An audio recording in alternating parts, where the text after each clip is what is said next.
Cowboy's hunt took a turn. Instead of game, this cowboy brought home a wounded Apache woman.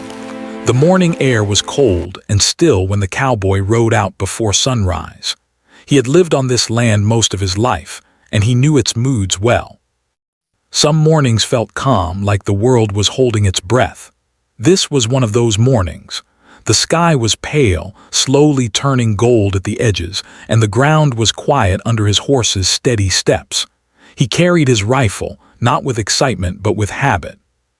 Hunting was never about thrill for him. It was about food, survival, and respect for the land. He had planned a simple hunt: track a deer, make a clean shot, and return home before nightfall. Winter was close and supplies mattered.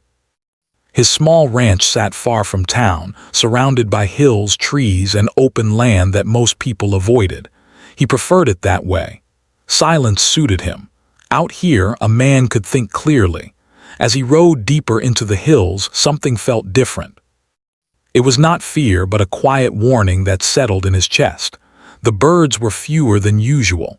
The wind carried a strange stillness. His horse slowed on its own, ears twitching. The cowboy trusted animals more than his own thoughts sometimes. When a horse sensed trouble, it was wise to listen. He dismounted near a narrow trail and tied the reins loosely. The ground showed signs of movement, but not the kind he expected. The tracks were uneven, rushed, and careless. Deer did not move like this. He crouched down and touched the dirt. Fresh. Whoever had passed through had been in pain or fear. He followed the trail slowly, every sense alert. His hand rested near his rifle, though he did not raise it. The trail led toward a small creek hidden by tall grass and trees. As he approached, he heard it, a sound so soft it almost blended with the water. A low, broken breath. Not an animal, human. The cowboy froze. Encounters with people out here were rare and often dangerous. He knew the stories. He also knew how quickly a wrong move could turn deadly. He stepped carefully, pushing branches aside, his boots silent against the earth. By the creek, half hidden by shadows, lay a woman. She was Apache, he could tell right away. Her dark hair was tangled, her clothes torn and stained. Blood marked her side and arm. She was trying to sit up, but her strength was gone. Her eyes snapped open when she sensed him. Fear filled them instantly. She tried to crawl backward, away from him, even though every movement caused her pain. The cowboy stopped at once and raised his empty hand. "I'm not here to hurt you," he said quietly. His voice sounded strange in the silence.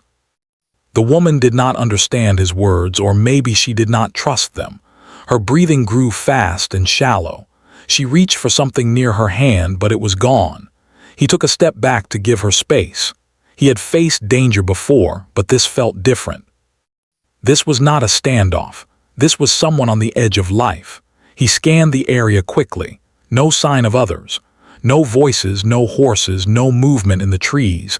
Still, he knew better than to relax. Trouble often followed scenes like this. Slowly, he took his canteen from his saddle and held it out, placing it on the ground between them. Then he stepped back again. The woman watched him closely. Her eyes never left his face. After a long moment, she reached forward and pulled the canteen toward her. She drank carefully, wincing as she moved. The cowboy felt a tightness in his chest he did not expect. He had seen wounded animals before. He had seen injured men too. But something about her struggle, her quiet strength even in pain, struck him deeply. He crouched down at a distance and examined her wounds with his eyes. The injury at her side was bad. Not fresh, but not healed. Infection was a real danger. Out here, that could mean death. He thought of the choices before him. If he walked away, she would likely not survive the day. If he stayed, if he helped her, he risked everything. Tensions between settlers and Apache people were high. Helping her could bring suspicion, anger, even violence to his door. But leaving her felt impossible. The land was silent, as if waiting for his decision. He stood up slowly and moved toward his horse. The woman stiffened, fear returning, but he spoke again, calm and steady. "I need to help you. I can't do that here." He untied the horse and brought it closer. Then he removed his coat and laid it gently near her, pointing to it. She understood enough to know he was offering warmth. With effort, she pulled it around herself. Helping her onto the horse was the hardest part. She cried out softly as he lifted her, her body weak and trembling. He kept his movements careful, steady, whispering reassurance even if she could not understand the words. When she was finally seated, leaning against him, he felt how light she was. Too light. The ride back was slow. He avoided rough paths, choosing longer routes that were smoother. Every sound made him alert. Every movement in the distance caught his eye. He was no longer hunting. He was protecting. The woman faded in and out of awareness, her head resting against his shoulder. He could feel her breath, shallow but steady. He focused on that rhythm, letting it guide him forward. When the ranch finally came into view, relief washed over him, followed quickly by worry. Bringing her here made this real. There was no turning back now. Inside the small cabin, he laid her on his bed and moved quickly. He heated water, cleaned cloths, and worked with quiet care. He had no proper medical tools, only experience and instinct. He cleaned the wound gently, removing dirt and dried blood. The woman watched him through half-closed eyes, her body tense but still. He saw the pain in her face and felt anger rise in him, not at her but at whatever had caused this. He did not ask questions. Answers could wait. By nightfall, her breathing was more even. Fever still threatened, but she was alive. He sat by the fire, listening to the wind outside, his rifle within reach. He knew that tomorrow would bring consequences. Questions, maybe danger. But as he watched the woman sleep, wrapped in blankets, he knew one thing with certainty. The hunt he had planned that morning no longer mattered. Something far more important had found him instead. The night passed slowly for the cowboy. He did not sleep much. Every small sound outside the cabin made him lift his head and listen. The wind brushed against the walls, and the fire cracked softly, but his attention stayed on the woman lying on his bed. He had placed clean cloth on her wounds and covered her with blankets. From time to time, he stood up to check her breathing. Each rise and fall of her chest brought him a small sense of relief. Before dawn, she stirred. A soft sound escaped her lips, somewhere between a sigh and a cry. The cowboy moved closer at once. Her forehead was warm. Fever was still there, but it did not feel worse than before. He gave her small sips of water, careful not to move her too much. Her eyes opened briefly and met his. This time, there was less fear in them, more confusion. She spoke softly in her own language. He did not understand the words, but he understood the meaning. She was asking where she was. "You're safe," he said gently, even though he knew she might not understand. "You're not alone." She closed her eyes again, exhausted. He let out a slow breath he didn't realize he was holding. When the sun rose, light filled the cabin through the small window. The day outside looked normal, peaceful even. Birds returned to the trees. The land gave no sign of the danger that now lived inside his home. The cowboy stepped outside for a moment, scanning the distance. No riders, no smoke, nothing out of place. Still, he felt watched. He fed the horse and worked quickly, keeping his routine as normal as possible. Anyone passing by would see nothing strange. He had learned long ago that acting ordinary was often the best protection. Back inside, the woman was awake again. She tried to sit up, but pain forced her back down.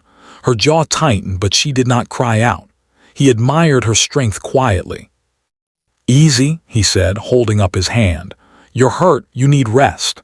She watched his face closely, studying him as if trying to understand his intentions. Slowly, she nodded. Trust did not come easily, but it was beginning. Throughout the day, he tended to her the best he could. He cleaned her wound again, careful and patient. She clenched her teeth, breathing through the pain. At one point, she reached out and grabbed his wrist, not in anger but as if grounding herself. He stayed still until her grip loosened. Hunger returned to her slowly. He made simple food and offered it in small portions. She accepted it, eating carefully. When she finished, she spoke again, pointing to herself and saying her name. He repeated it as best he could, earning a faint smile. Then he pointed to himself and said his own name. It felt strange but important. They spoke little, but understanding grew in other ways. Through gestures, expressions, and shared silence, they learned how to be in the same space without fear. That evening, a distant sound reached the cabin. Horses. The cowboy froze. He moved quickly but quietly, putting out the fire and closing the window shutters. He signaled the woman to stay still. She understood at once, her eyes alert. The sound grew louder, then faded again. Riders passing through, perhaps, or something worse.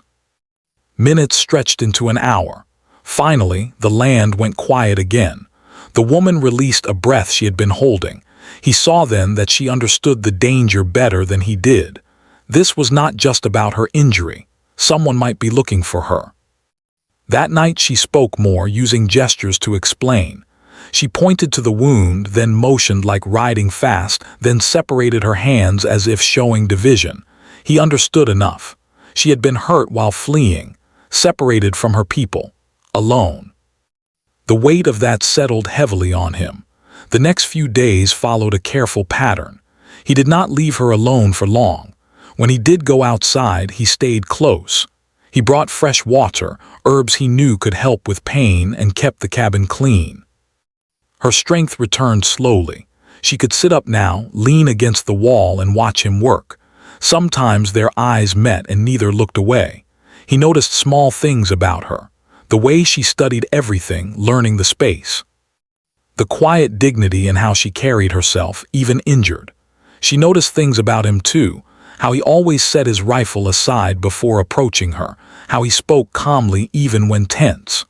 One afternoon, she asked something with a questioning look and a gesture toward the door. He understood. She wanted to leave. He shook his head gently. "Not yet," he said. "You're not ready." She frowned, frustration clear. He could not explain everything, but he pointed to her wound and then to the horizon, shaking his head again. Finally, she leaned back, accepting his decision, though not happily. That night, he sat by the fire while she slept. His thoughts were heavy. Every day she stayed increased the risk, but sending her away too soon could mean death. He felt caught between two wrong choices. On the fourth day, someone came. A man rode up slowly, stopping a short distance from the cabin. The cowboy stepped outside to meet him, calm on the surface, alert inside. The visitor was a neighbor, known but not trusted fully. "Didn't expect to see you out here," the man said, scanning the area. "Heard talk of trouble passing through." "Just me and the land," the cowboy replied evenly. The man's eyes lingered on the cabin. "You hear anything unusual?" "Nothing worth worrying about." The silence stretched. Finally, the neighbor shrugged and rode off, but not before taking one last look. Inside, the woman waited tense. The cowboy nodded to her, letting her know the danger had passed for now. That night, she reached out and touched his arm lightly. A simple gesture, gratitude, trust. He realized then that this was no longer just an act of mercy. Their lives were now tied by choice. Outside, the land remained vast and quiet, but something had changed forever within those cabin walls. Days passed, and the rhythm of the cabin slowly changed. What had first felt like a place of fear and uncertainty began to feel more steady. The woman's strength returned little by little. She could now stand for short moments, holding onto the wall or the edge of the table. Each step cost her effort, but her determination was clear. She did not like being helpless. The cowboy watched her carefully, always ready to step in, but he tried not to hover. He understood pride. He had lived alone long enough to know how important it was to feel capable. When she managed to walk a few steps on her own for the first time, he nodded in quiet approval. She met his eyes and gave a small, serious smile. Communication between them improved in simple ways. They used hands, looks, and patience. Sometimes they laughed at misunderstandings. Once, she pointed to a pan and then to the fire, clearly wanting to help cook. He hesitated, then agreed. She moved slowly but with focus, stirring carefully. The meal tasted no different than usual, but it felt different. It felt shared. Outside the cabin, the land continued its usual cycle. The cowboy kept up his chores, fixing fences, checking supplies, tending to the horse. But now he did everything with a sense of awareness he had never known before. Each sound made him alert. Each rider in the distance made him cautious. He avoided town completely. Supplies would have to last. Inside, the woman spent time near the window, watching the world beyond the glass. Sometimes her expression softened, sometimes it hardened with worry. He knew she was thinking about her people, about where she belonged. He did not ask questions he could not understand the answers to. One afternoon, as the sun leaned low in the sky, she surprised him by speaking his name clearly. He turned, startled. She said it again carefully, as if testing the sound. He smiled without meaning to. She then spoke her own name slowly, pressing a hand to her chest. This time he repeated it correctly. Her eyes widened slightly, pleased. It was a small moment, but it felt important. Names meant recognition. They meant seeing the other person fully. As days went on, she told him pieces of her story in her own way. She showed him scars, each with a meaning. She mimed riding fast, hiding, falling. She touched her side where the wound had been and shook her head, anger flashing in her eyes. He listened without interrupting, without judgment. He did not need every detail to understand that she had suffered. At night, they often sat in silence near the fire. The cabin felt less empty now.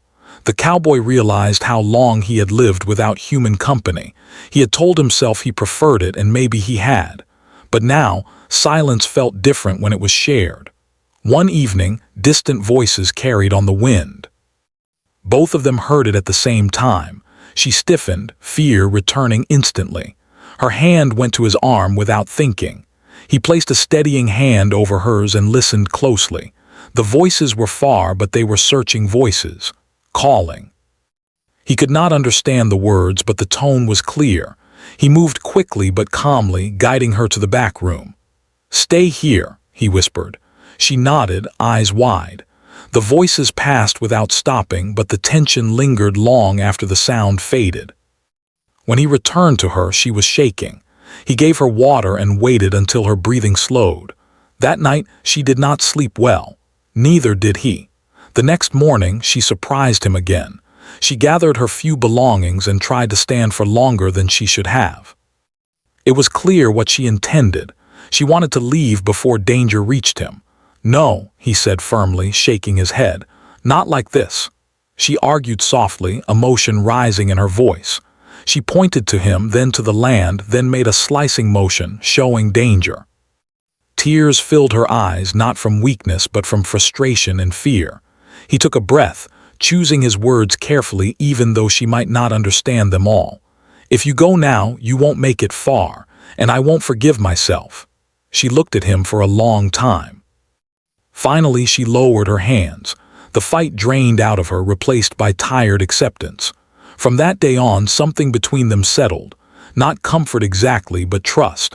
Deep, quiet trust built on shared risk. The cowboy began teaching her small things about the ranch. How to feed the horse safely, where tools were kept, which areas to avoid. She learned quickly, observing more than asking. In return, she showed him things too. She taught him how to prepare a simple herb mixture for pain, how to read signs in the land he had overlooked, how to move more quietly when danger was near. He realized then that he was not only protecting her, he was learning from her. One afternoon, a storm rolled in fast. Thunder echoed across the hills and rain came hard. They secured the cabin together, working side by side. When the storm grew loud, she flinched, memories clearly returning. He placed himself between her and the window without thinking. She noticed. As rain drummed on the roof, they sat close by the fire. The world outside felt far away. In that small space, two lives from different worlds existed in fragile balance, but the outside world had not forgotten them. A few days later, fresh tracks appeared near the edge of the property. The cowboy saw them first. His jaw tightened. These were not random travelers. These tracks circled, observed, waited. He erased what he could, leading his horse over the marks, brushing dirt smooth. But he knew this was only delay. When he told her, she did not panic. Instead, she stood straighter than he had ever seen her. She touched her chest, then pointed to him, then placed her hand between them, firm and steady. Whatever came next, she was not running. That night, as the fire burned low, the cowboy understood something clearly for the first time. This was no longer about rescue. It was about choice. Two people choosing to stand in the same place, even when walking away might be easier. Outside, the land remained wide and unforgiving. Inside the cabin, something strong and unspoken had taken root. The next morning arrived heavy with tension. The cowboy woke before sunrise, not because of habit, but because his body sensed trouble. He sat up slowly and listened. The cabin was quiet, too quiet. No birds, no wind. The kind of silence that warned a man to be careful. He rose from his bed and moved to the window, just enough to look outside without being seen. The land looked the same, but he knew better now. The tracks from the day before had not been an accident. Someone had been watching.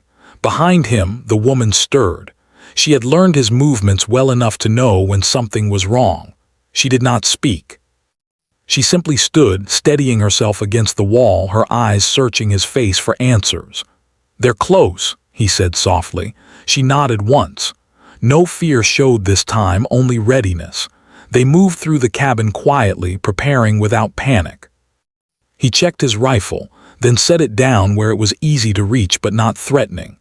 He packed a small bag with food, water, and cloth, just in case. She wrapped herself in a heavier coat and tied her hair back, movements careful but firm. Her wound still slowed her, but it no longer controlled her. Hours passed. The sun climbed higher, still nothing happened. That was the worst part. Near midday, the sound finally came. Horses, more than one. Slow, deliberate, not passing through. The cowboy stepped outside before they reached the cabin. He knew hiding now would only make things worse. He stood with his hands visible, calm on the surface, his heart steady from years of facing hard moments. 3 men rode into view. They were not strangers to the land, but they were not friends either. Their eyes moved quickly, taking in the cabin, the horse, the ground. "We're looking for someone," one of them said. His voice was controlled but not kind. "A wounded Apache woman." The cowboy met his gaze evenly. "You won't find her here." The men exchanged looks. One of them dismounted and walked closer, eyes sharp. "We followed tracks. They lead this way." "Tracks lead everywhere," the cowboy replied. "Doesn't mean they end here." The man's eyes shifted toward the cabin door. "You mind if we take a look?"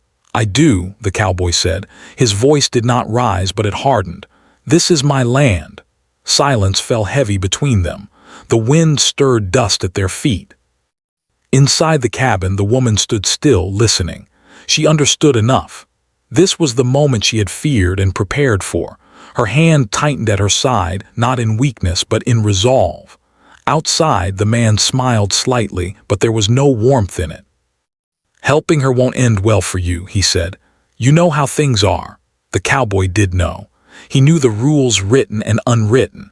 He knew what siding with her could cost him, but he also knew something else now. Walking away was no longer an option. "She's not an animal to be hunted," he said, "and she's not yours to take." The smile disappeared. One of the men shifted, his hand moving slightly. The cowboy noticed but did not react. He kept his posture open, steady, unafraid. At that moment, the cabin door opened. The woman stepped outside. She stood tall despite the pain that still lived in her body. Her eyes were clear, focused. She did not hide. She did not run. She faced them. The men froze, surprised. The cowboy did not turn, but he felt her presence behind him, strong and certain. A strange calm settled over him. Whatever happened next, they would face it together. She spoke in her own language, her voice firm, carrying across the open land. The men listened, expressions shifting. They understood her words even if the cowboy did not. She was not begging. She was stating something, a truth. One of the men looked away first. "This isn't worth it," he muttered to the others. The leader hesitated, his jaw tight. He looked at the cowboy again, weighing the situation. Trouble here would bring attention. Blood would bring questions. And neither side wanted that. Finally, he stepped back. "This isn't over," he said. "Most things aren't," the cowboy replied. The men mounted their horses and rode away, dust rising behind them. The sound of hooves faded slowly until only the wind remained. For a long moment, neither of them moved. Then the woman's knees weakened. The cowboy turned just in time to catch her. He guided her back inside, helping her sit. Her breathing was fast, but her eyes were bright. She had faced them and stood her ground. "You didn't have to do that," he said quietly. She looked at him, then shook her head. She pointed to herself, then to him, then placed her hand over her heart. He understood.